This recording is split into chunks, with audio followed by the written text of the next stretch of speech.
Hello, this is Melissa, and it is the 9th of July, 2023.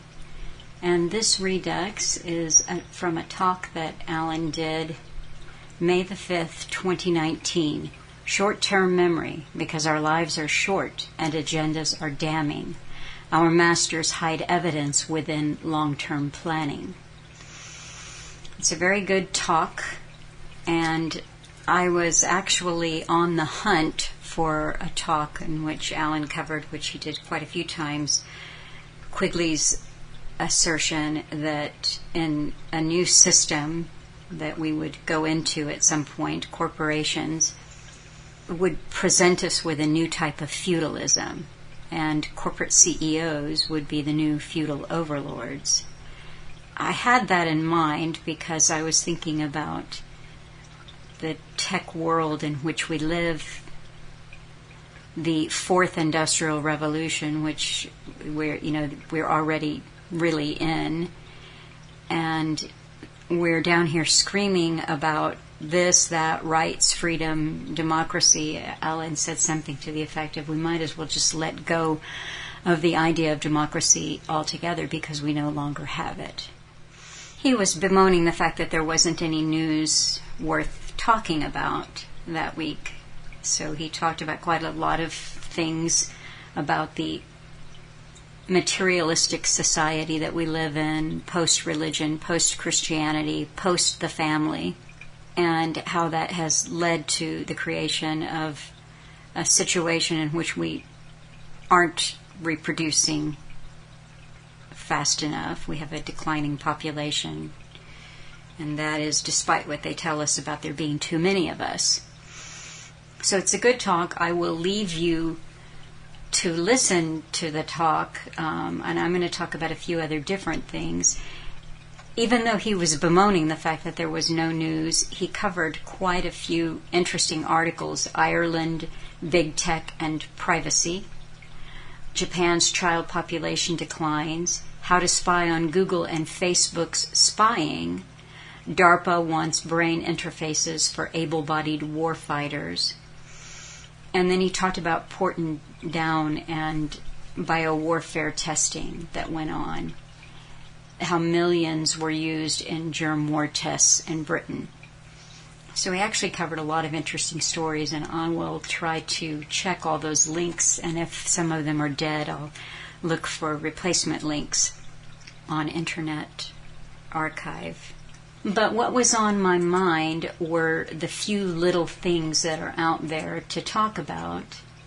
One of the big stories that they have hit us with this last week on the 4th of July, a judge from Louisiana filed a federal injunction against the Biden administration that would block them from contacting social media companies because this injunction claims that the Biden administration colluded with big tech to censor and scrub articles during the COVID-19 pandemic. I'll scroll through here. This is an article from the New York Post. It said, the Justice Department will appeal a federal court ruling that blocked Biden administration officials from contacting social media companies because of collusion concerns, court documents show. U.S. Court Judge Terry Doughty, a Trump appointee, ruled Tuesday that the White House likely violated the First Amendment by flagging content for big tech companies to scrub during the COVID-19 pandemic. Pursuant to Federal Rule of Appellate Procedure 3A, all defendants hereby appeal to the U.S. Court of Appeals for the Fifth Circuit the court's July 4, 2023 preliminary injunction order. Read a notice of appeal filed Wednesday by Principal Deputy Assistant Attorney General Brian Boynton and Federal Programs Branch Special Counsel Joshua Gardner. Doughty concluded that the plaintiffs, led by the states of Missouri and Louisiana, were likely to succeed in their lawsuit against the federal government and issued a preliminary injunction limiting dozens of Biden administration officials from attempting to coordinate with social media giants to remove content. White House Press Secretary Karine Jean-Pierre, told reporters on Wednesday that the administration certainly disagrees with this decision and will continue to promote responsible actions to protect public health, safety, and security when confronted by challenges like a deadly pandemic and foreign attacks on our election. Our view remains that social media platforms have a critical responsibility to take action or to take account of the effects of their platforms are having to the American people, but make independent choices about the information they present. They are a private, as you know, entity, and it is their responsibility to act accordingly. And so we're going to continue to be responsible in that way, she added, noting that the DOJ was in the process of reviewing the injunction. Officials subject to the injunction include Jean-Pierre, DOJ and FBI employees, Health and Human Services Secretary Javier Becerra, and Surgeon General Vivek Murthy. The case was filed by Republican Louisiana Attorney General Jeff Landry and former Missouri Attorney General Eric Schmidt, who is now a member of the U.S. Senate. Schmidt and Landry included the suppression of the Post's reporting on Hunter Biden and discussion of the so-called COVID-19 lab leak theory as evidence that the government infringed on the First Amendment. Now, my understanding is that this is more than 150 pages. I have not read it, and I don't know that I will have time to read it, but what occurred to me is that things like this, they're being celebrated. It's being celebrated as being a big deal, a big, big deal. And the idea in an injunction, and again I haven't read it, but that somehow government bad, big tech not bad, except if they're being coerced to collude by the government. You see what I'm saying? It's, we have to know at this point that big tech is not our friend. And yet, interestingly, people do still think that there are, huge billionaires. Case in point would be Elon Musk and Twitter, taking over Twitter. Now, I say this without any evidence. It's just my belief that the amount of money paid for Twitter by Musk could not possibly have been warranted. That the system of Twitter was never designed, if you look at it, to be a money-making entity. So the assertion that I'm going to make is it looks like from the get-go Twitter is one of those like a CIA front company. It's like a. And that's really all I need to say there. You're not looking at a company that, from its inception and the way that it was designed, appears to have been designed to ever have a working model for income. And I don't know a lot about Twitter, but I think that the idea that Elon Musk cares about free speech, despite how many tweets and interviews that he has given to the contrary, it's just, to me, it's a laughable thing. He looks like a player, like an actor whose job it is to play the big tech savior, the one lone cowboy out there who really cares about free speech. Now, I just started my little Twitter account, and I linked to a video that I had posted on BitChute.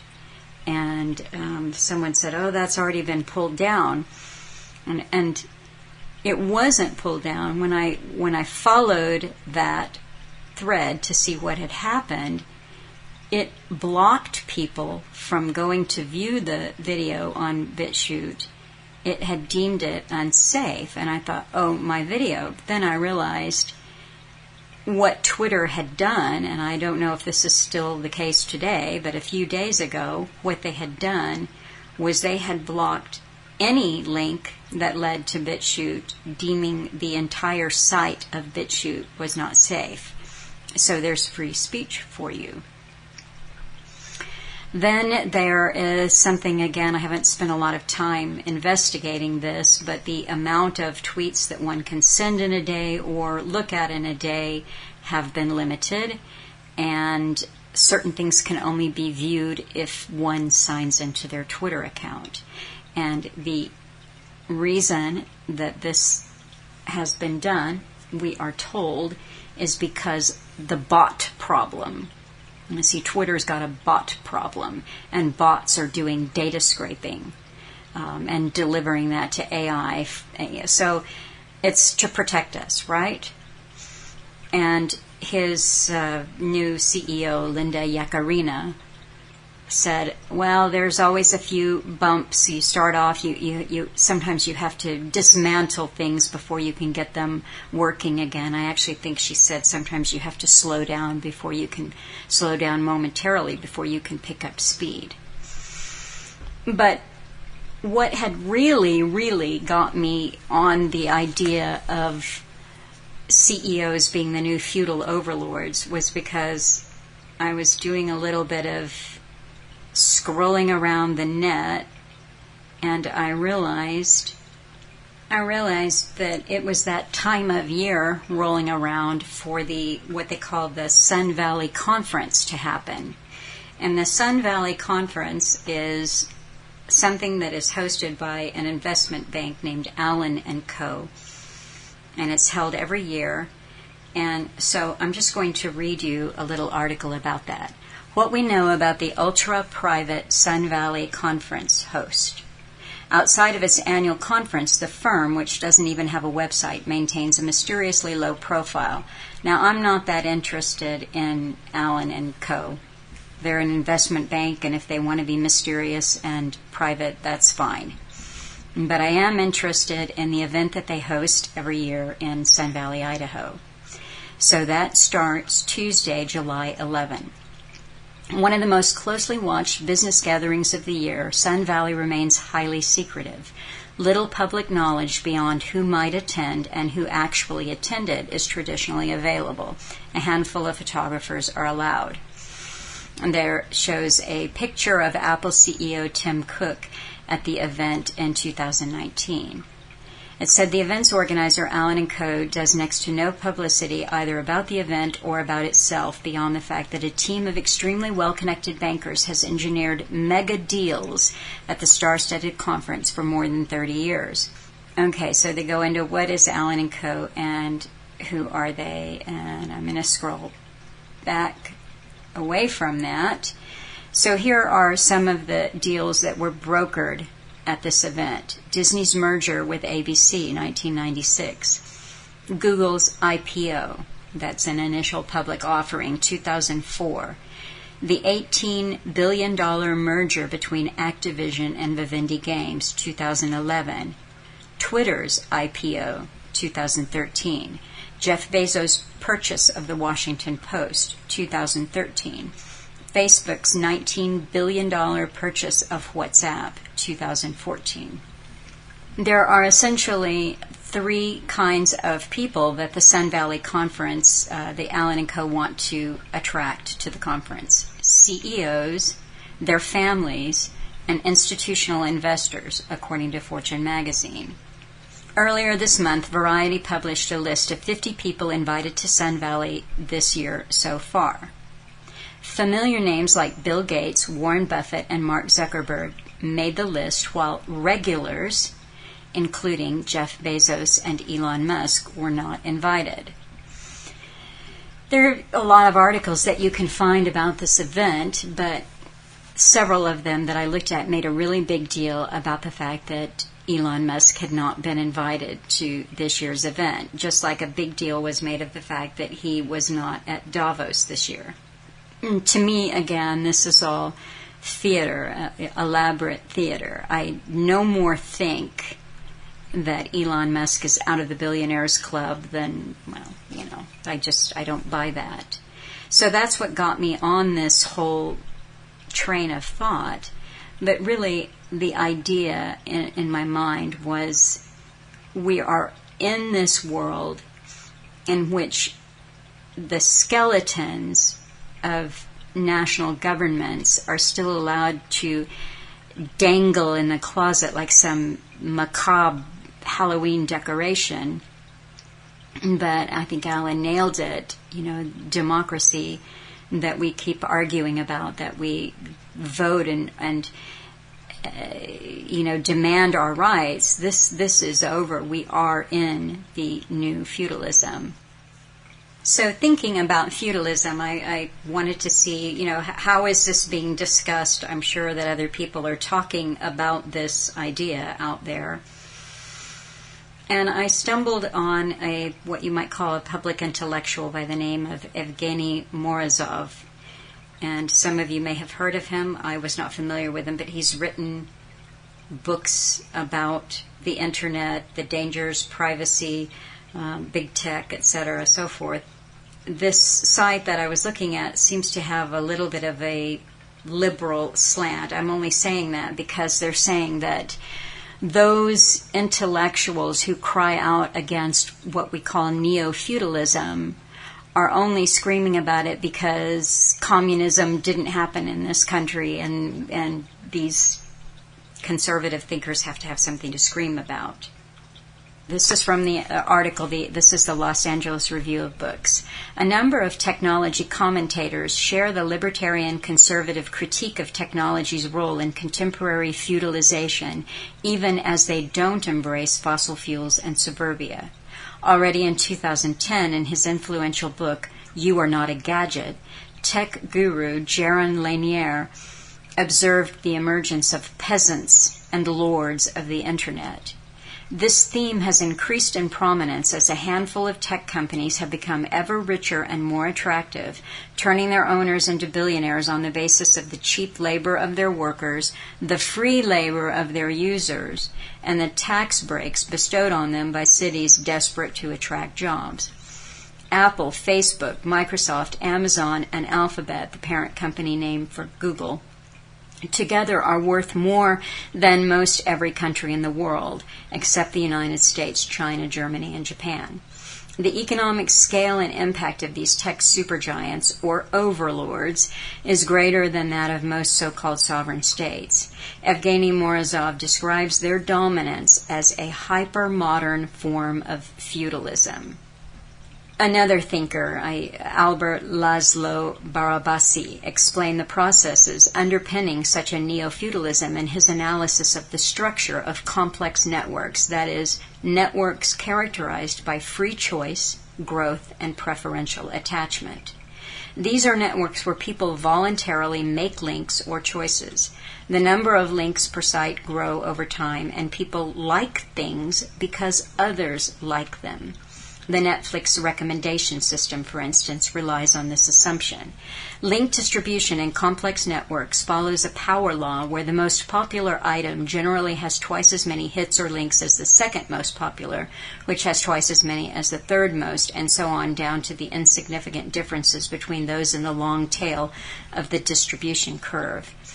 This winner-takes-all or winner-takes-most effect is the power law shape of the distribution.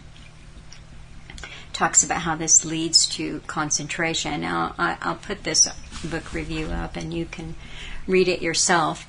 But what I'm saying is that many thinkers have noticed that the world that we are living in has the elements, has the look of feudalism. And Alan was talking in this talk about how hateful people are in social media, in their chat rooms, and they just have their one-lines of hate that they sling at each other. And he said what's so sad is that they're hating on the things that have been given to them to hate about. And I noticed that Zuckerberg has launched a new company, and this is called Threads, and evidently this just launched a couple of days ago. It says Threads, Meta's new Twitter killer, is up, active, and might get Zuckerberg sued. Threads, the newest app within Meta's omnipresent social media empire, is officially online, and Twitter is reportedly not too happy. Elon Musk's lawyer, Alex Spiro sent a letter to Meta CEO Mark Zuckerberg hours after Threads' launch on Wednesday, writing that Twitter has concerns that Meta has engaged in systematic, willful, and unlawful misappropriation of Twitter's trade secrets and other intellectual property. The letter includes the accusation that the Bay Area tech giant hired former Twitter employees and used confidential trade secrets to accelerate Threads' development. Twitter intends to strictly enforce its intellectual property rights. No one on the Threads engineering team is a former Twitter employee. That's just not a thing, said Meta in response. The new platform looks and feels like Twitter, with a vertical feed of text-based posts that can be replied to, quoted, and reposted.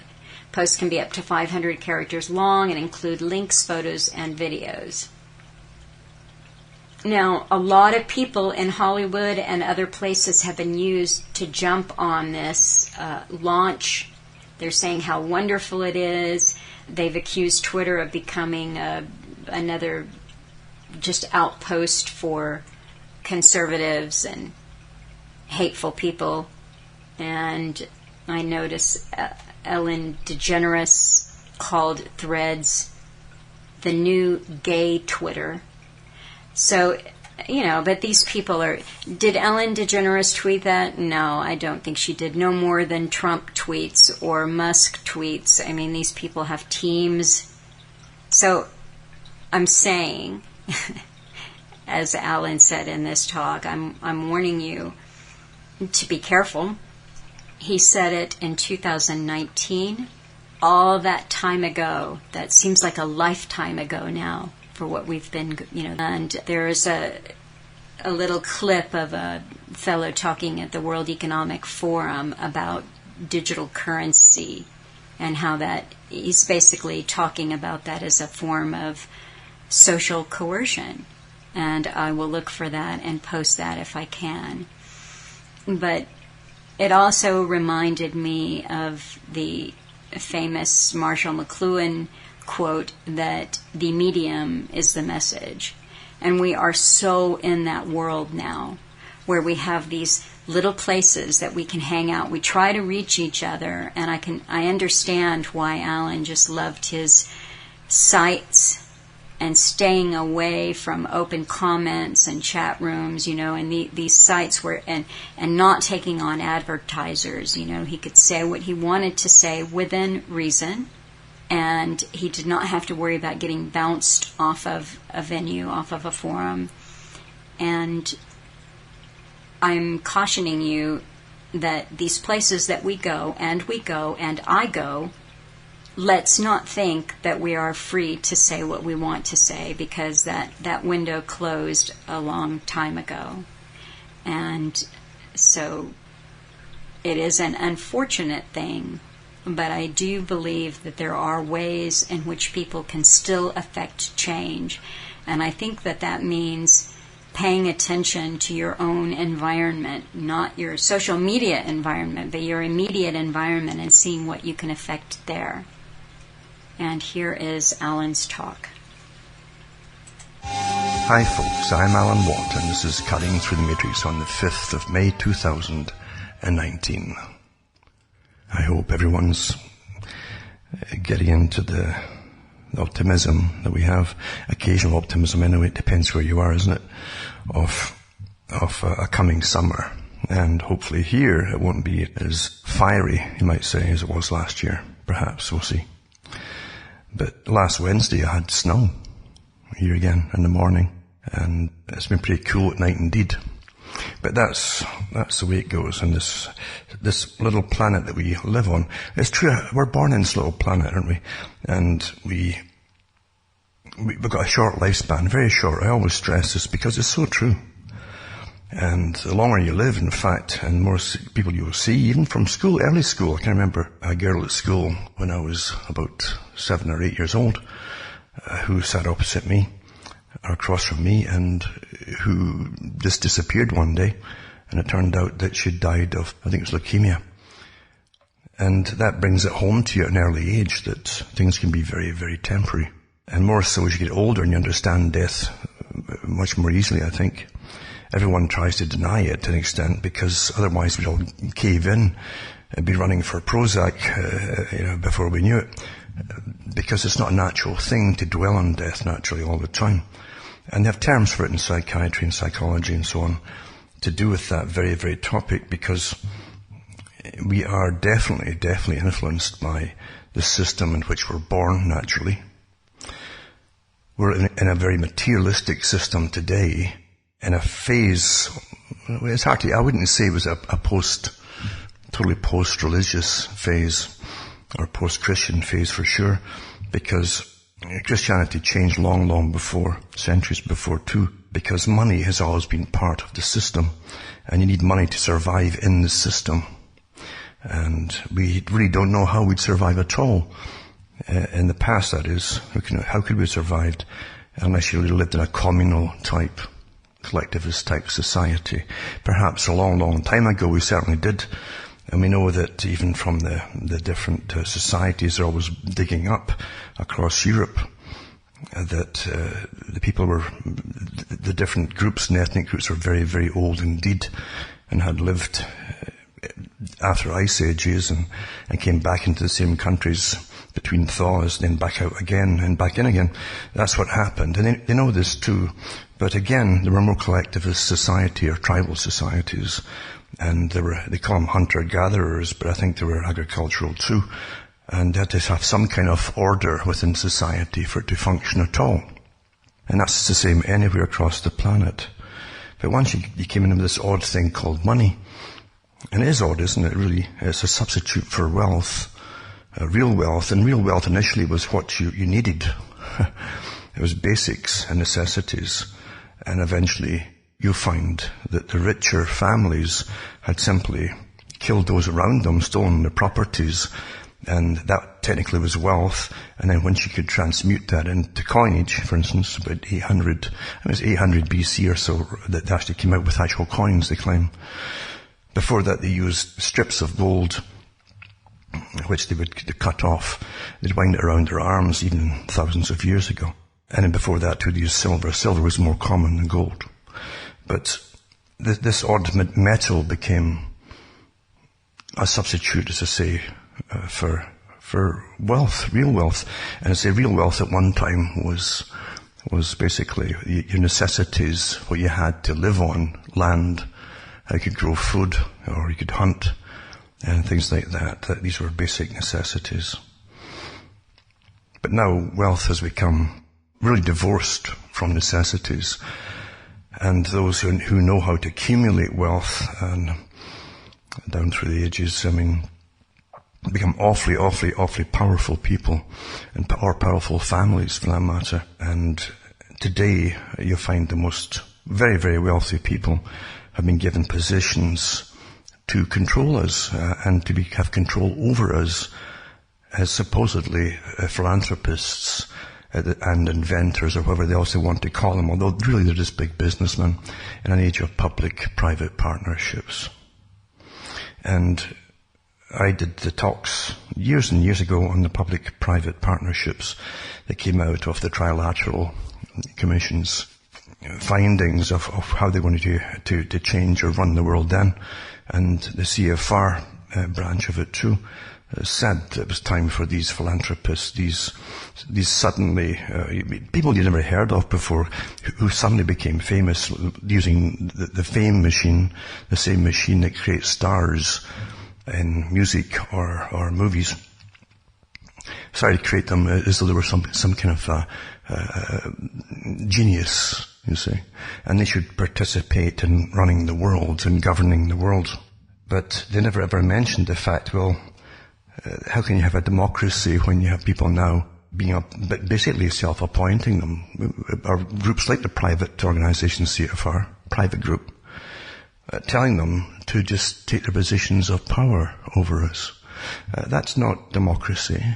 It's not even governance in the term that you know of it. Perhaps in the new term that you don't know about, of course, because there's always two ways to look at everything, especially in today's very deceptive system. But the system they're bringing us into is supposed to be post-democratic. And during this period of time of post-democratic governance, you are definitely being ruled by organizations and foundations with front groups that are appointed or self-appointed to govern us, basically, either under the guise of environmentalism. Well, is there some kind of special party that calls itself so that they can vote for, or are they simply there because they appointed themselves to be there?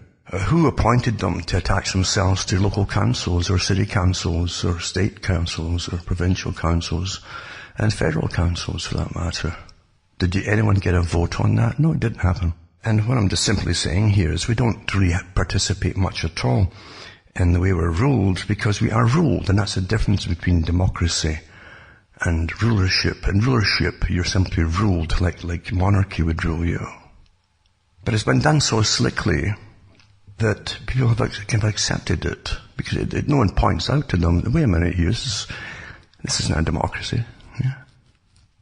And the Club of Rome, of course, a big think tank for this organization, who hit upon the idea a long time ago as part of their jobs to find a way to unite the planet. Remember, it's a global system here for global governance.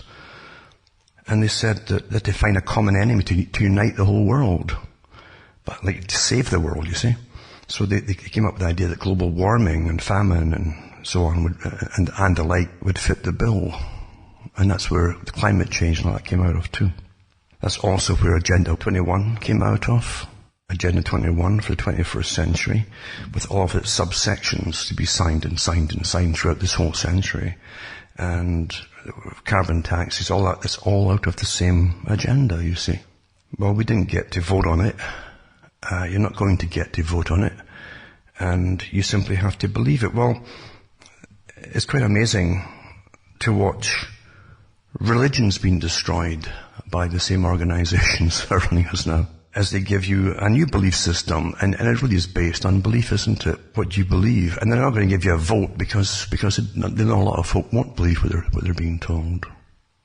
So therefore you're not going to get the vote. But don't forget, the Trilateral Commission was designed to get the big agenda done without people voting on it. They'd work behind the scenes and appoint leaders to governments across the world, and they've been awfully successful. And they came out with that, I think, during the Carter administration was the first administration to suddenly announce this whole trilateral organization to the world. And Brzezinski too was a member who helped set it up, so they could get things done behind the scenes without the public even knowing about it. That's what we're living in today. So they're bringing in a controlled society, a scientifically controlled society, they claim. But even their sciences and their claims of things need an awful lot of faith to believe in, obviously. So it's a religion, of course, to an extent, for those who have to follow it. For those who manage it, they don't believe in it themselves. They know it's an excuse to bring in a long-awaited scientific, humanistic kind of society, where H.G. Wells mentioned it in Things to Come, where literally the scientific elite would rule the world on behalf of those who owned it, basically. Hasn't changed the agenda, you see. And that's just a brief recap, because I don't want to go into it all again. But getting back to money and so on, money's always been a big part of it. And in money, there's nothing you can't do if you control billions of dollars, for instance. Like the think tanks, there's nothing you cannot do. They don't get taxed, the foundations. They can invest as well. And with investments and massive returns, they can, and they have, of course, created massive armies of demonstrators of all kinds who are all on board with the exact same agenda: climate change, or save the planet, environmentalism, etc. It's all the same agenda. Depopulate, bring down the human species, etc. And by eliminating industry, and definitely across Europe and the Americas, they boasted about it. I think Morris Strong even boasted about it too, that they'd have to, the worst thing that the West had was massive industry. They'd have to eliminate it and reduce everyone to a state of poverty, obviously. Eventually that will happen. Because we haven't adjusted our system to manage us all in a post-industrial society. We're still getting taxed. We'll still have masses of payments for a country's debts to the World Bank, etc. So we've got nothing to make up the difference, really. You can't all work in computers. We can't all compete with the whole world working with computers. And it's not meant to last forever. It's a partial way measure to something else in the future, of course. I was looking too at again, I've always kept an eye on the population figures put out for every country. And for so many years now, they've been on about overpopulation, but the countries in the West are declining. And they're only kept up by large immigration. And it's going to continue, of course. And again, lots of migrants come in too from large family nations, and with a taste of more and more wealth. They, no doubt at all, will eventually go the same way, of having fewer members of the family, and they prefer to have that extra money, etc., just like everybody before them has done in the West. And the population will decline again. Japan, there's an article out too, how their population has really hit an all-time low for births today. They're going to have to accept more and more migrants to keep their own population up. Mind you, Japan has a lot of real heavy industry still on the go. Otherwise, they'll go the same way as everybody else. So what we're looking at too is a controlled system of gradual reduction of the population. It's actually speeding up quite a bit now, as the people go the same way of preferring the luxuries of life and the more holidays abroad or whatever it happens to be that they're into, and not having families, which costs a lot of money. So you're back to money again. Money's a tremendous control factor, where many people, and even before and after Charles Galton Darwin's book, The Next Million Years, money's always been used as a weapon. There are many ways to try and coerce people not to have children. And the lack of money is an awfully good way to do it, because children will cost money. And again, if in a system where everyone now must work, including men or women, or you don't get so many families today, except very wealthy families that can have a person at home to look after the children, or afford a nanny or something like that, then it's even harder for people to have children as you go down the class system. And yes, the class system is alive and well. Let's not kid ourselves. It's definitely still here, alive and well. They don't talk about it much, but it's there all right. And in the class system of this modern class system, you can have a bureaucratic class, and a very large bureaucratic class now. When you look at how many people today work for government directly, and all the agencies that are indirectly involved in getting paid by government, which is all taxpayer funded, in other words, it's staggering today. It really is staggering. So the taxpayer has to fund it all. And obviously, if money is real at all in the way it's supposedly managed and handled, in a state where we're supposedly all bankrupt, personally and nationally we're bankrupt, and then internationally everybody's bankrupt supposedly to the World Bank, how can they keep this creating money out of nothing, which is what it is, isn't it? You can't do it yourself, because you'll get a bill or a final demand, or you're going to the bankruptcy court if you can't pay your debts. But nations, strangely enough, with the best supposedly brains in the business working as economists for countries and nations and businesses and so on at the top, supposedly we can just continue this forever. Well, we can't, obviously. If it's real, eventually the piper must be paid. The only way we can go on like this is if none of it is real at all. And Alan Greenspan said about America, the US, he said they could never go bankrupt now because they simply print money. To print money today is still used, the term, even though most of it's electronic. So you don't even need that at all. It's just punched into computers and that's it.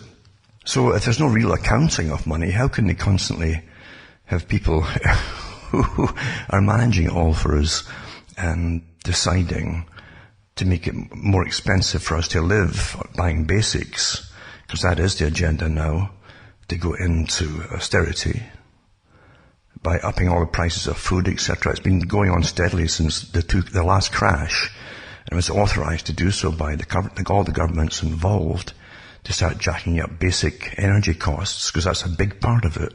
Anything that's beneficial to personal and national and collective survival, like health, for instance, and food, is going to get more and more restrictive and more costly. And again, as you cut back too, and all of the alternatives that are not even going to be used as a supplement, really, to produce energy in emergencies like coal, etc., they're all getting closed down and dismantled. When the time comes, we're going to be in an awful state. But we're all supposed to suffer for the good of the planet, we're told. But it's the old eugenic system and scientific management of the true socialist ideal, as opposed to the one that the people at the bottom think is all about, has all been nice to each other. No, true socialism at the top was a scientifically managed society. That's what it was supposed to end up being. All the top capitalists were on board with that way of managing the system. It's easier to control and manage the public that way, as far as you're concerned. So we're supposed to go into austerity, and at the same time pay more and more and more for the same vital necessities. That's the agenda's happening this way because it's planned that way. And don't think for a second that nations that can get on board with world wars and so on very quickly and gear up towards it very quickly and be very efficient at it very quickly couldn't possibly manage a system and keep you all living at a good standard of living and a good protein intake, etc. At the same time, they couldn't do it. Of course they could do it. The cutbacks are planned that way because you're supposed to have a big population drop by about 2050, according to the big think tanks that work with the military, the futurist societies that work for the military and the think tanks. And 2050, don't say why it's suddenly going to drop, but they say it's suddenly going to drop. So I guess that'll be when the price of butter goes up to about $50 a pound or something.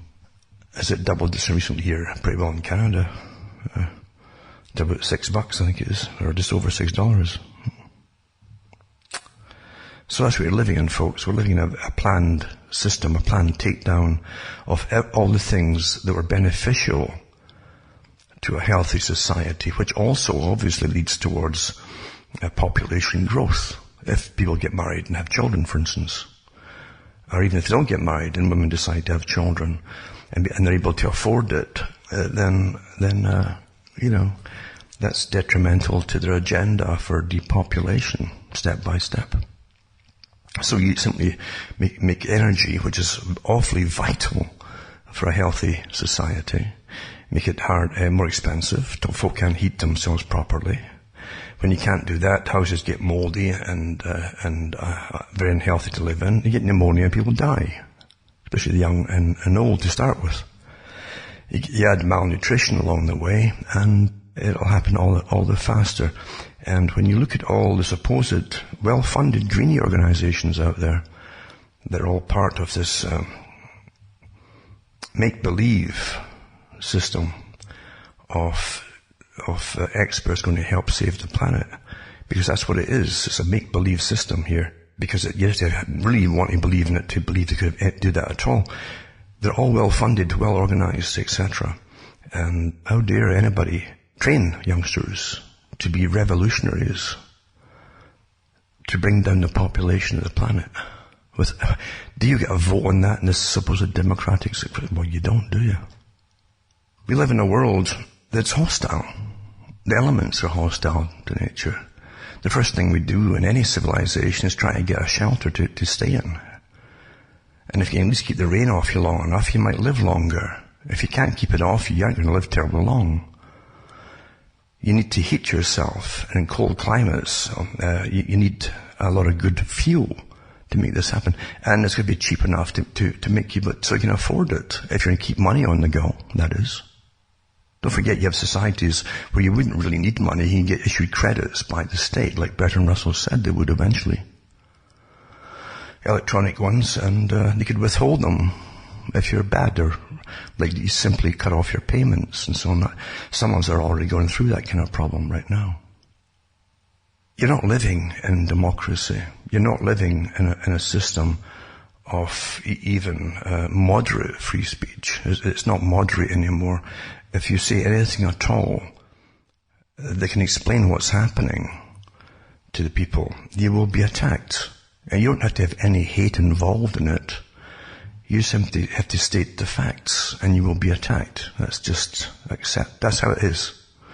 We're in a new chapter, as I've said before, of the control system. And it won't be pleasant down the road as it becomes more and more oppressive, more dictatorial, and as they force more and more people to buckle under, or you're going to starve to death. You are. They will use all these techniques. Don't think you're in some kind of advanced, civilized system here. All the signs around you are of just the opposite. All these techniques have been used before in the worst tyrannical systems that we've ever seen on the planet. And that's just a fact. But again, it was planned long ago, and Bertrand Russell said that the state would issue credits eventually.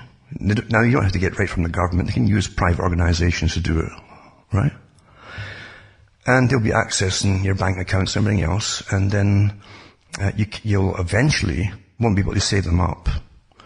You got to use them every month. That's what Russell said.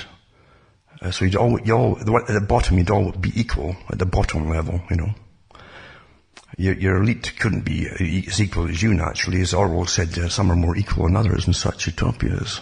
Yeah, they can freeze you out altogether if you've been socially undesirable in your comments or your behavior and that. Used as a form of punishment. Well, you're seeing that happening in the world today. It's going to get worse. So I think it's time, I really do think it's time that we should just toss this idea of democracy out the window, because we're not in one. We're not in a democracy. And governments are not listening to the general public at all on anything, because the governments are on board with big international corporations, as Carol Quigley said they would be, because the CEOs of the corporations are part of the new governing system. They have been for a long time. And Carol Quigley said this is the new CEOs of this new feudal system, are the CEOs of international corporations. That's who governments listen to. That's what politicians listen to. Because who gives them money to run for their elections? And believe you me, when corporations give you money, it's not because they like your haircut or something.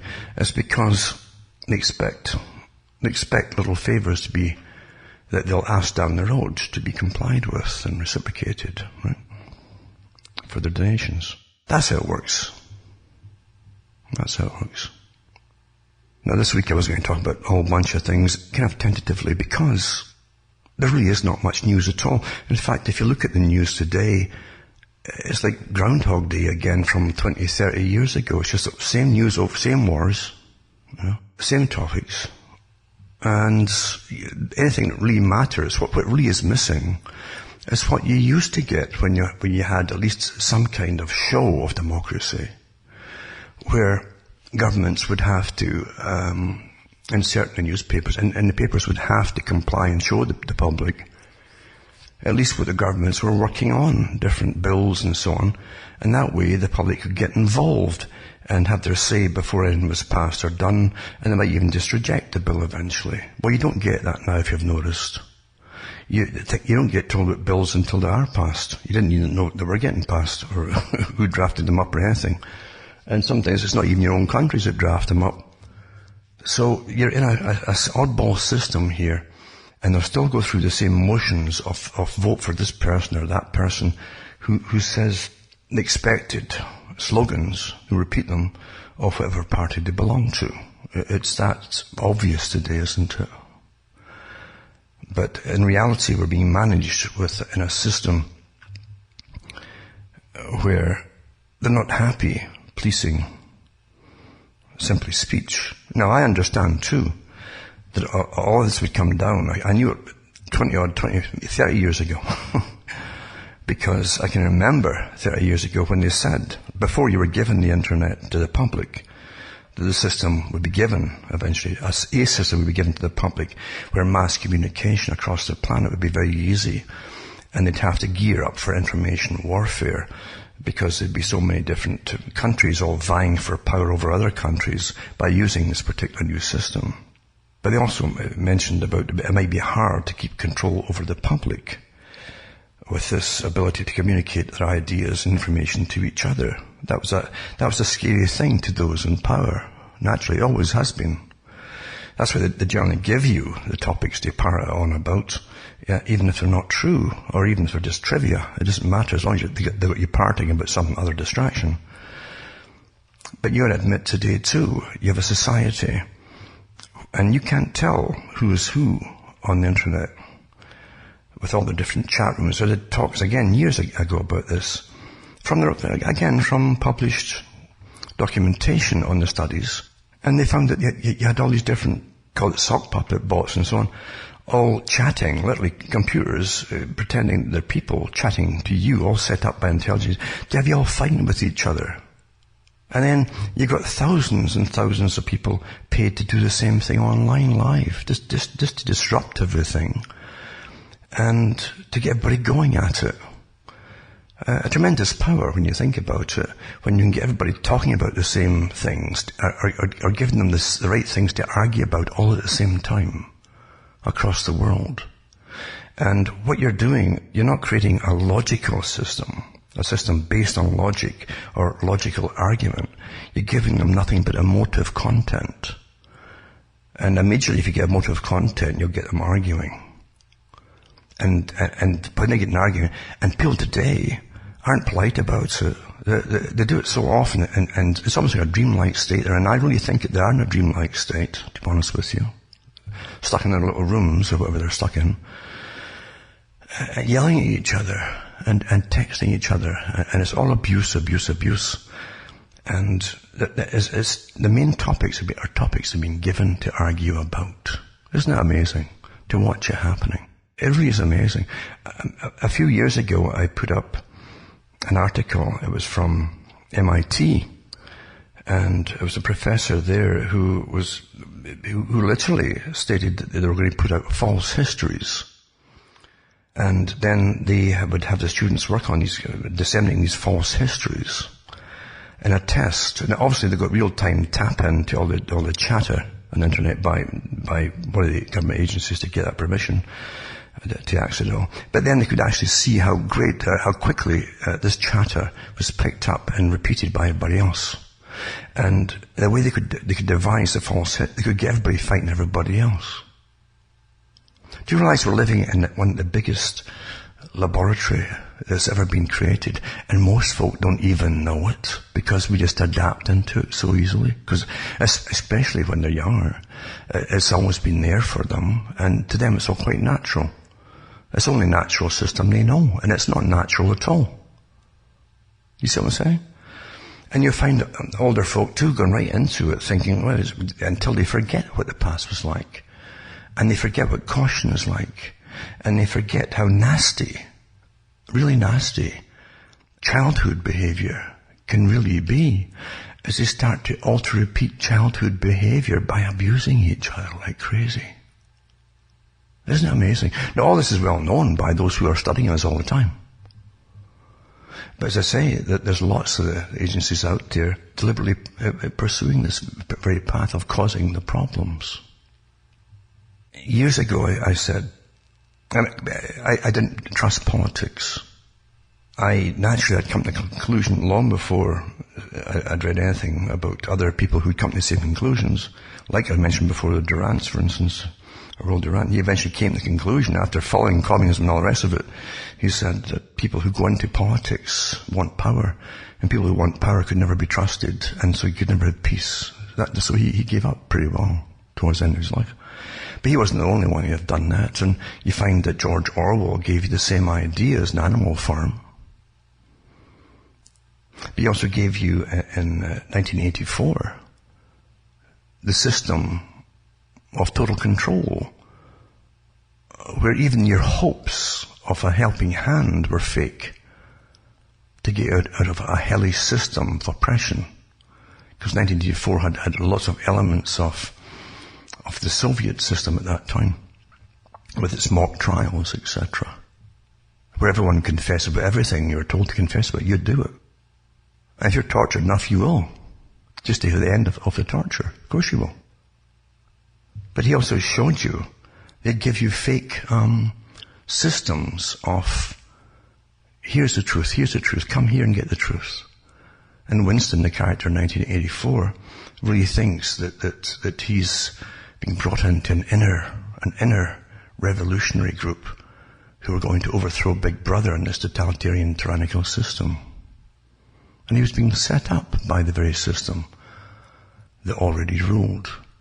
I gave talks on that too, how you can't trust anything out there. Because there's nothing new under the sun. And organizations have always put out fronts to draw people out, to use them often, and at the very least is to point them out. See, we told you these crazies are out there. That's always happened, that will always happen. Because 1984 was a textbook in how it's done, in a sense. And 1984 was about a system where all hope is pretty well gone.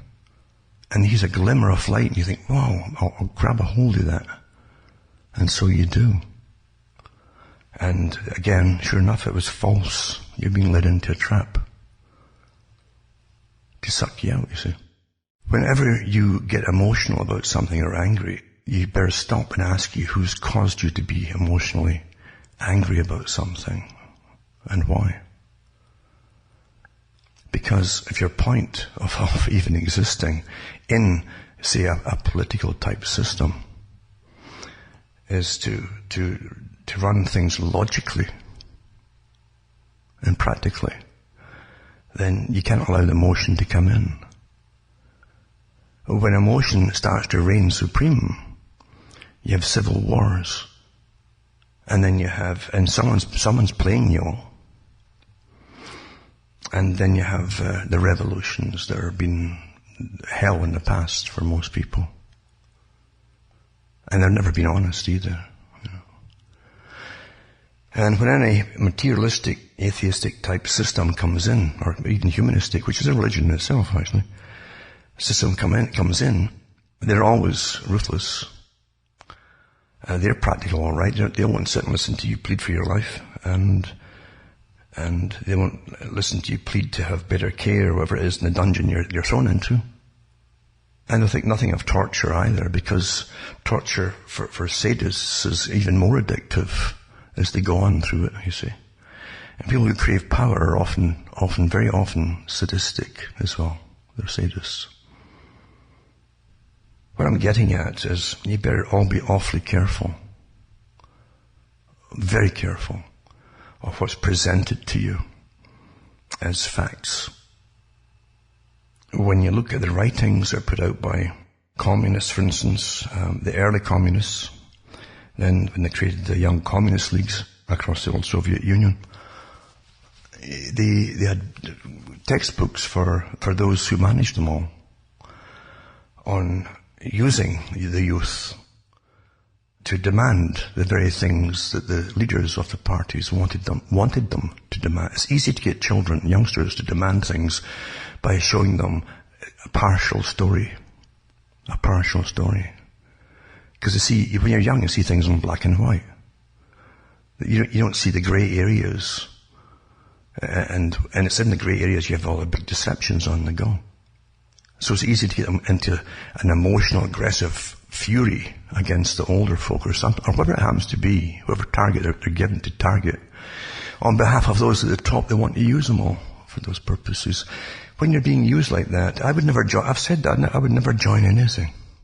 Because I'm telling you, the amount of manipulation over groups of people, Bernays talked about it, right? Edward Bernays, and he said in his manual really for marketing and using groups and so on, and don't forget he literally was an advisor and a manipulator that worked on behalf of about 4 or 5 different presidents. Even how to get a country into a war, World War I. He and a few other ones were given that task, how to persuade the American public to be all for the war, to get them on board before they get in. And they hired the biggest marketing company that existed at the time in New York City. And they came out with it and persuaded America to go into the war in 1917. And afterwards, they were so bold and brazen about it, he wrote a book about how they'd managed it. It's quite fascinating. But he said too, in his book about propaganda and so on, he said that for marketers, don't create a group unless you really have to, if it doesn't exist. He says, you go into different cities and look at a phone book, he said.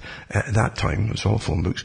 And he said, look up organizations. And you get your church organizations, you can have education organizers and teachers associations. And you go to the head of each one, and religious and so on. Go to the heads of them and get them on board with you. And meaning you'll come to natural agreements, and it could be financial, you see. Because they have their flocks and their followers, and they can get them all to follow, you see.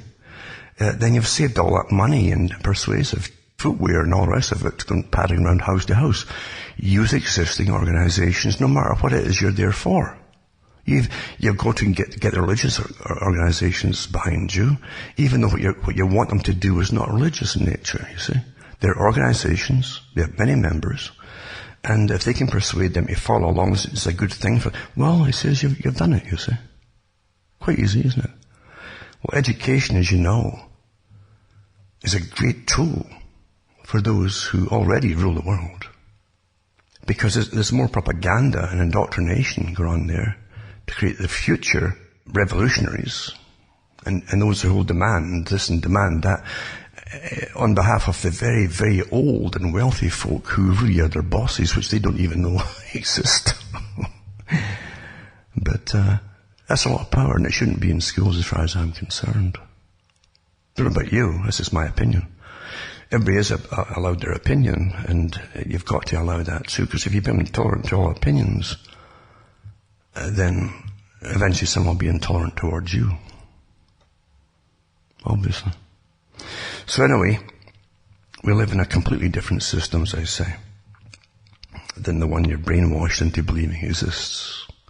But if you can really try and keep apart from the stories you're reading or whatever happens, and always ask who benefits from this, who's behind it, do a little bit of digging, you'll be surprised how quickly you can come up with the funders of organizations. And you can even look at some of the top speakers who might, if you really are, if you've got a good mind that won't get bored that easily, you actually find out who's given talks to different organizations that you never even imagined would be involved in. It gives you an idea of who runs the agenda. It's the same global agenda. It generally is, actually. And you find out who benefits, etc., etc. But if you follow the careers of the leaders of NGO groups, you'll see they're lifelong. They've got pension plans and retirement plans and all, but they're awfully well managed, well trained and well paid. So I've been prattling on here, and I didn't mean to even go into this tonight, but as I say, the news, there's a dearth of news out there. There really is. As we go into this a new chapter, you're not supposed to be told what really is happening to you. And you get lots of little nicey stories that you'll never remember the next day because they're irrelevant to the world. Lots of nice photographs of pets and things and rescued animals and stuff like that. But again, it won't make any difference to the world. This is a substitute for what used to be news. But what you are hearing occasionally from some media and newspapers across the planet, what you will hear, you even get the full speeches of the radical, the long trained from youth, picked from youth, the trained future leaders of the world, giving their far, I'd call them tyrannical speeches on the world they want to bring in. And it's exactly from the same agenda from 1950s, 1960s, 70s to the present time. Hasn't veered off it at all. And the world will be brought down into austerity. I gave the talks on it years ago, and believe you me, they're going to do it. They never ever change their agenda. Never ever do. And they needed an enemy to unite the planet. Well, man's the enemy of the planet, therefore you're united against yourselves, and you're going to pay for it dearly, you see. Quite something. A lot of prattling I'm doing here, but as I say, there's no news at all really out there to give to people. You will see too the massive changes, as I say, not just in family units. We've seen that over for a long, long period of time, even when I was small too. I think that the family was becoming more and more dysfunctional. It had done it long before I was born. Even after World War I, they said it was going down the hill. And then World War II came along, and with the strangest bizarreness, very schizophrenic reality for people of military fighting age at that time, World War II, because they had all the movies again churned out like a machine, churning them out, propaganda machines aimed at them, about the happy dancing things they could do. They're all in uniform, and all these war movies, propaganda movies, and all from America, shown across, especially Britain. And that literally, I think that changed the minds of everybody who saw them, especially the young girls, because they thought that they deserved what they saw in the American movies. You know, money, good money, complete fiction and fantasy. They thought that every American lived in a big mansion. They really thought that, lots of them, from the movies that were getting churned out. And everybody had a car, everybody had a phone, which is true. They had phone. Most folk in Britain, even much, much later than that I knew, when I was growing up, didn't have phones either. It was too expensive. Most folk I knew didn't have cars either. So you can see how attractive it was to see these movies with this display of wealth. Of course, they didn't know the reality of it. They didn't know too. A lot of the working people across America were living in much the same conditions as they were. You know, the only difference is they might technically own their house, but the same size houses too than the council houses they were renting in Britain. You know, so really there wasn't much difference that way. So what I'm saying is we get our thoughts given to us mainly through fiction, for those who have never figured that out. And I say it so many times, people keep forgetting. Why do you think, you just do a survey on the old movies from, say, right up and through 1930s, right through to the 1970s, the time when the stars were getting incredible amounts of money at them, through them. And look at the stars. The scripts were churned out. They even made movies, like John Wayne admitted to. Many of the movies he was in took 3 days to shoot. You just went along, made them up as you went along, basically. And John Wayne was literally the same character in every movie. He was the same personality in every movie. And lots of folk were like that, you see. Didn't matter, but they were given so much money because fiction is a great tool to use for the public to be on your side when there's wars coming up, things like that, you see. Or as distractions too, away from the reality or the misery that perhaps you're really living in. So fiction will always be used as a great pacifier, a great manager, you might say, of our free time for sure.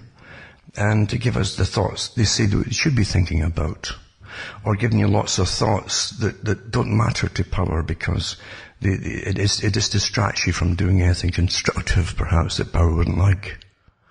A tremendous tool. But most of your ideas you get from fiction, as I say. But you've seen the family has been destroyed, you've seen different kinds of families being created, but even with all of this, with today's society, all groups and all types of people are having awful problems with relationships. Doesn't matter what they are, basically, or how they're constructed. Doesn't matter. Because today's life is so artificial, isn't it? From what went before in the past. It's really so artificial. And what we even do for a living is often so artificial as well. And you can imagine too, when you go into the future societies, and I've done talks for years too, many years, on the projections of how it's going to be in the future, right down to, it was not just transhumanism, it was right down to creating specific types of humans for specific jobs. They have literally official scientific books out there from big science foundations where scientists discuss genetic manipulation beyond Brave New World and simply getting created and basically artificially and so on, but way beyond that, into a world where if we need so many people to go under the sea, to do undersea welding on oil sea rigs and things like that, then we can create these people to withstand incredible pressures and even have gills. This is what they say they think they could do. You understand, with unlimited financing, there's really hardly anything you can't do. Really. And that's what research and development is all about. That's where most of the money for war goes to, is research and development. So you've always got to have perpetual states of war. The Cold War was the greatest boon they ever had for R&D, research and development, for missiles and things they'd never use, because most of the money was going into the satellites that they eventually used for surveilling everybody. That's what the real purpose of it. And they knew that at the beginning. That's where it's all going to go eventually. The totally controlled, monitored society. And so you get it through, again, fiction. And so, by the way, nothing wrong with John Wayne. As a person, I'm sure he was a nice guy. But what I'm saying is, look at all these famous actors or actresses. And many of them, as I say, were the same characters in every movie they were in. Because they were not character actors, but they could adapt to different roles. Most of them, that is. Now, I'll just give you a few articles here to look up to if you want to, that gives you a little bit of food for thought. As I say, this week is not in-depth or new in any way. It's just stating the obvious. There's just nothing to really prattle on about this week as far as news goes. I could certainly give lots of talks in a lecture kind of form on different things, but I've been awfully busy this week myself doing things that are awfully important, because I myself am getting problems from different sources today. As I say, we're in a very intolerant system, and unfortunately it's going to be much more intolerant as time goes on. And they only want certain of their own people, let's say, giving you any information whatsoever from the authorized sources from themselves, which means 99% of the real information is going to, you'll never hear it in the first place. It's never going to happen. That is the new system we're in, Under the guise it's all for peace, from the very sources of those who create no peace. That's quite something. But I'll put an article too about the new data privacy guidelines that it says it carries the hopes of hundreds of millions of people around the world, including the US, to rein in abuses by big tech companies. Well, that's a joke, because that's never going to happen. The big tech companies are part of the big oligarchical system that rule us, basically. And they're completely interlaced with all the top spy agencies, as we know. And spy agencies have lots of legitimate big corporations out there. They always have had. They make real things that you'll buy. Because it's all to do with control, isn't it? Anyway, this is almost a year later, as apparently the new rules have a significant loophole. The designated lead regulator of the tiny nation of Ireland has yet to bring in enforcement action against a big tech firm. I say it's not surprising, despite its vows to beef up its threadbare regulatory apparatus. Ireland has a long history of catering to the very companies it's supposed to oversee, having wooed top Silicon Valley firms to the Emerald Isle with promises of low taxes, open access to top officials, and help securing funds to build glittering new headquarters.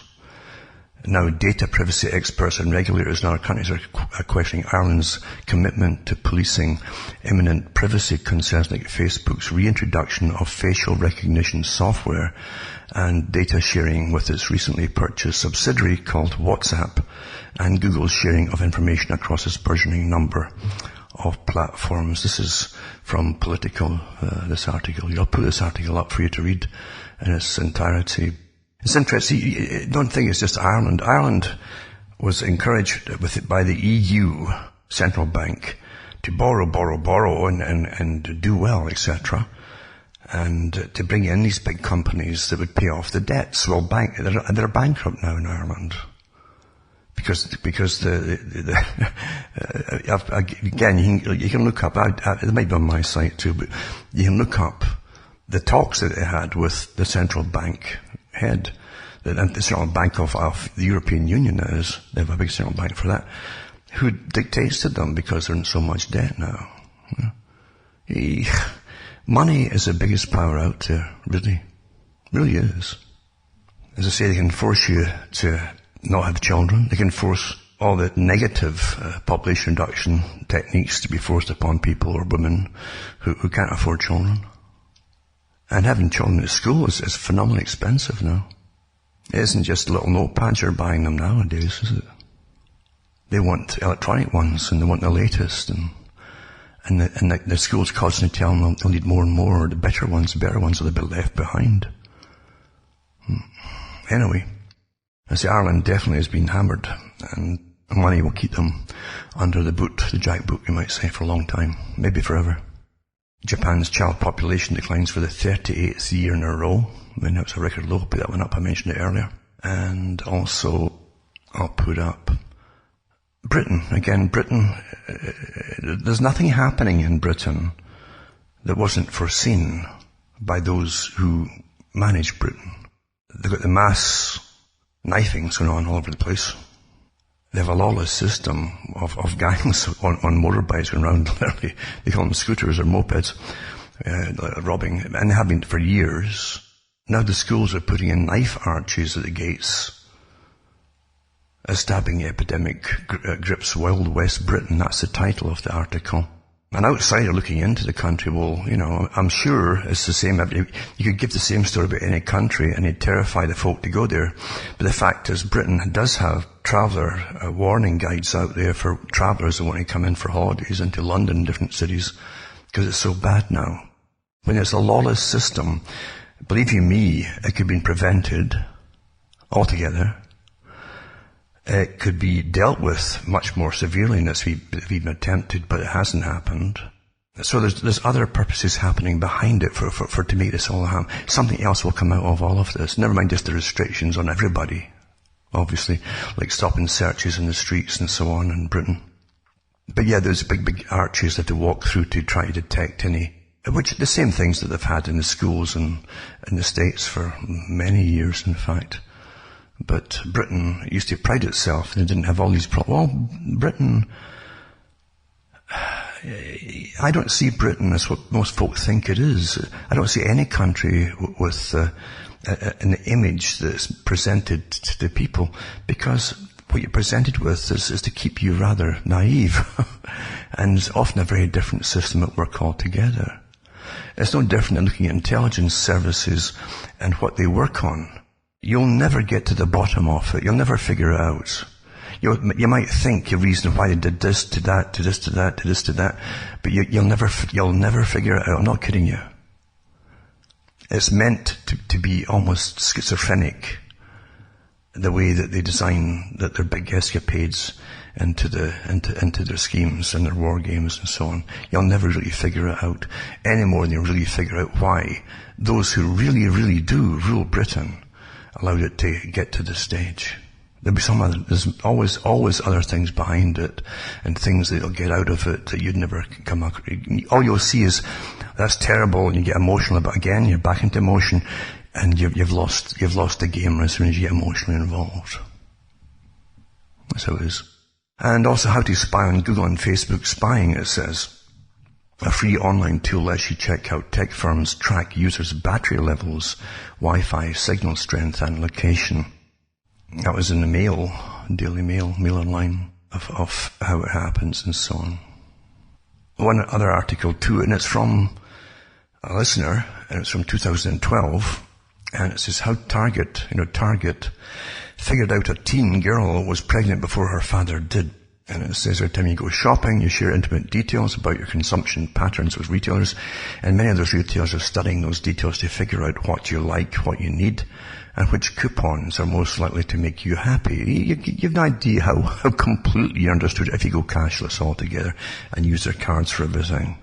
It says which coupons are most likely to make you happy. Target, for example, has figured out how to data mine its way into your womb to figure out whether you have a baby on the way long before you need to start buying diapers. And it gives you an example. Charles Duhigg outlines the New York Times how Target tries to hook parents to be at the crucial moment before they turn into rampant and loyal buyers of all things pastel, plastic and miniature. He talked to Target's statistician Andrew Pohl before Target freaked out and cut off all communications about the clues to a customer's impending bundle of joy. Target assigns every customer a guest ID number tied to their credit card, name or email address that becomes a bucket that stores a history of everything they've bought and any demographic information Target has collected from them or bought from other sources.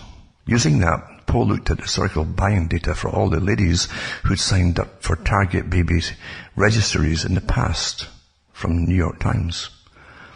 And they give you what happened about buying lotion and so on. I noticed women on the baby register were buying larger quantities of unscented lotion around the beginning of their second trimester. All this stuff about you, see. Then you start buying things like calcium, magnesium, about 20 weeks, and etc., etc. The crawl through the data was able to identify about 25 products that were analysed together, allowed them to assign each shopper a pregnancy prediction score. More importantly, it also estimated her due date to within a small window, so Target could send coupons timed to very specific stages of pregnancy. Anyway, one Target employee spoke to provide a hypothetical example. Take a fictional Target shopper named Jerry Ward, 23, lives in Atlanta, and in March bought a cocoa butter lotion, purse large enough to double as a diaper bag, zinc and magnesium supplements, and a bright blue rug. There's an 87% chance she's pregnant and that her delivery date is sometime in late August.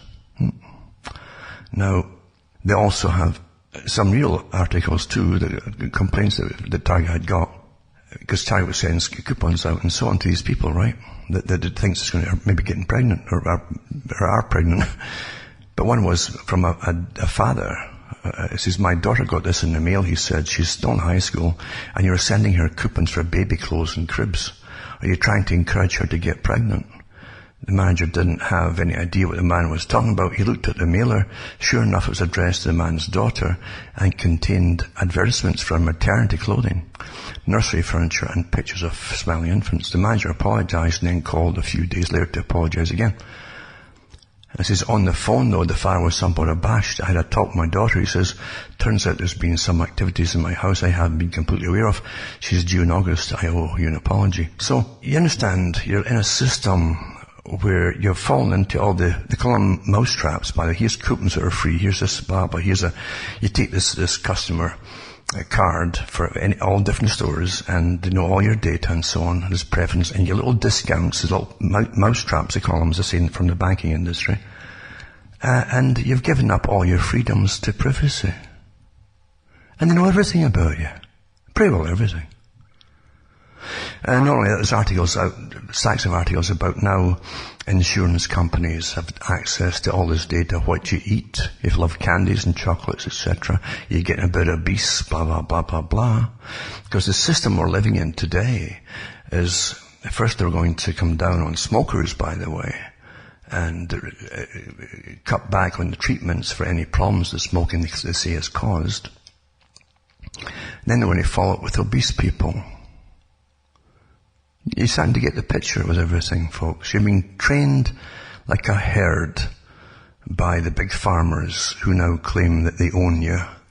They certainly own all your data, and you gave it all up willingly. Aldous Huxley said it in his talks at Berkeley and other places too, in his books, and his interviews on television. He said the people really will come to love their servitude. It's kind of like the Bible where Jesus says, my yoke is light. Well, you see, you don't see it as being a heavy burden, giving all this data away. You don't see it right away. You won't see it right away. But you're dealing with a system where you technically are owned when you give all your data and your freedoms away. Perhaps legally too. So think about it. Then there's DARPA. The big organization that defense uses, DARPA, Defense Advanced Research Projects Agency. They're always putting out little articles about how this little chip helped a quadriplegic and so on. It might help, because they're really in the business of helping quadriplegics. That's what they're there for, right? Yeah. This is your big Defense Advanced Research Projects for the military-industrial complex. The guys who gave you under ARPA before they added the D to it, they were the ones who ran the computer systems and developed them all for the Cold War. Before they gave it to you to monitor you. Anyway, this is, can neural implants help you recover your memory? Oh, I've always knew they were the most altruistic system service out there, really, aren't they?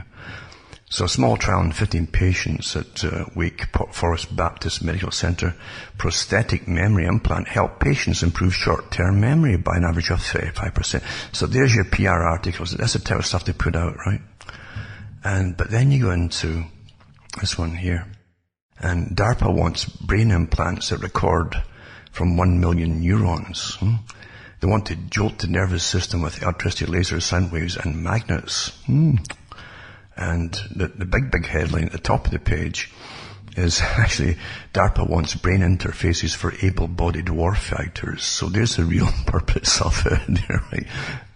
And yes, they'll experiment with everybody else they can get for free, but it's for able-bodied warfighters. N3 program will create no surgery required neurotech that the general public may also find useful. Isn't that interesting? You might find it useful. It says until now, the neuroscience programs at DARPA, the mad science wing of the Department of Defense, have focused on technologies for warfighters who have returned home with disabilities of the brain. It says, but the way the military fights wars is changing, and so must DARPA's priorities. At a conference last week to celebrate DARPA's 60th anniversary, officials described the next frontier of neuroscience research technologies for able-bodied soldiers that give them super abilities. The warfighters need new ways to interface and interoperate with machines, says Al Amondi, manager of DARPA's newest neurotech program. But most of the technologies developed up to this point require surgery.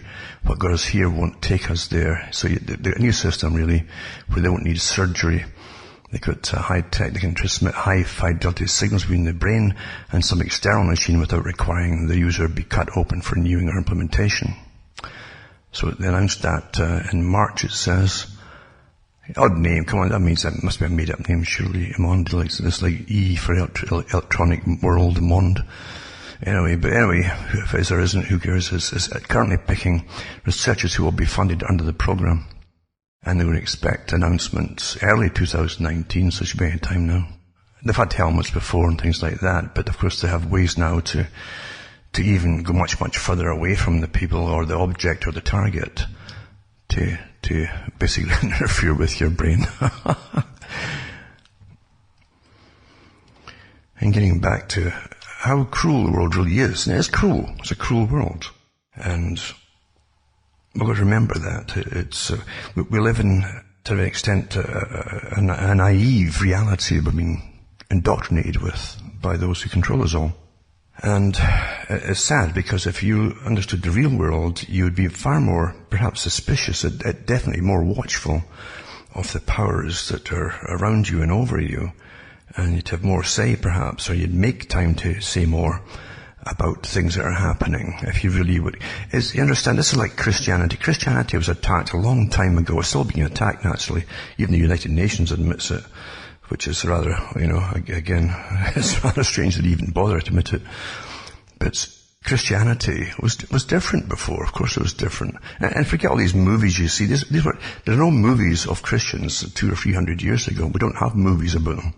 At the time, for instance, they were made. But the fact is, even before then, Christianity had a recognition that the world was a pretty evil place. They called it the fall. Because it doesn't matter what the fall was. The fall was the fallen nature of humans. The nature that causes or allows the powerful, hungry, evil people of the planet to cause wars and slaughtering and starvations and things like that. And you forget that, it happens like over and over again. What you mean taught now to be naive? And Christianity today is for children. Even the songs they put out for Christians today are literally the kind of songs that they'd sing at one time in Sunday school for children. Because adults were taught the harsh realities of history and the world that we live in. And they were taught that the nasty realities of the humans who want power over people. That was essential. And it made you aware of the other side that rules everything and causes the misery, both in a personal situation or a collective situation. And there was a more mature people. They weren't shocked by it. They would act on it, or they tried to head off at the past before it happened, that type of thing. But they had definitely lived a different type of Christian life, for those who don't really realize that. I'm not talking about big landowners that made everybody miserable and lived like peasants. That did happen in some countries, but not in all the countries.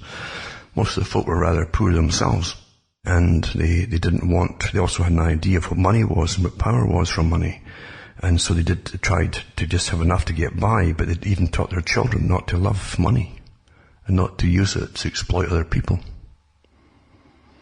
That was all washed away by steady erosion by the humanists and the atheists and so on, until you end up today where you're worshipping people that are billionaires. So much so you allow them to rule over you without even being elected in different parts of the system and the world. So you should always think about it and try to remember how it all happens around you and how the nasty things happen to your supposedly almost sterile world, sterile existence. At one time we all looked after family members who died in our homes. And you take care of them through all the terrible things that happen to the body before they die. And children would grow up knowing, and so they realized how valuable human life was, how we are to each other and what is really valuable. That's all gone today. Hospitals deal with all these things, and then undertakers deal with the rest of it. And the last you'll see of any member is perhaps at a funeral service, and that's it. It's all rather unreal to children growing up. Whereas before, they were present in the homes when it was happening. That was an essential part. Dying is an essential part of understanding what life is and living the life. But it certainly made people more compassionate and more forgiving towards other people for things. Do you understand how easy it is to strip you of your defenses for survival? Or even a decent society. It's all one and the same thing. I could go into, just to finish off, if I could even squeeze them in, to do with, again, your own nations. That one article, I'll just touch on it, 50,000 animals being killed in 7 years. In 7 years, 50,000. And the Ministry of Defence's top secret Porton Down research base by being shot, blown up, gassed or poisoned. And they say it's the research is used to protect armed forces personnel overseas. I know these are for special forces, at least they used to. You go in and they'd shoot at sheep, for instance, to wound them all, to kill them, and then they'd go in and have to patch them up. Things like that, yeah. That's the way it is, folks. But Porton Downs they got bio-warfare facilities there and everything, too. You've got to think of these things. Don't turn your mind away from it because it's unpleasant. If you don't understand the horrific things that run the world or in the world, and it isn't just one nation that's got them, they've all got them, these facilities, then you couldn't make the world a better place if you decided to be ignorant of it all. It's not going to happen. Forget all this, don't look at the negative. That's not negative, it's horrible. It's a horror thing, and you must look at it. It's the only way change can ever happen. Another article, to the past Porton Down can't hide. And about Britain's nerve gas tests, etc.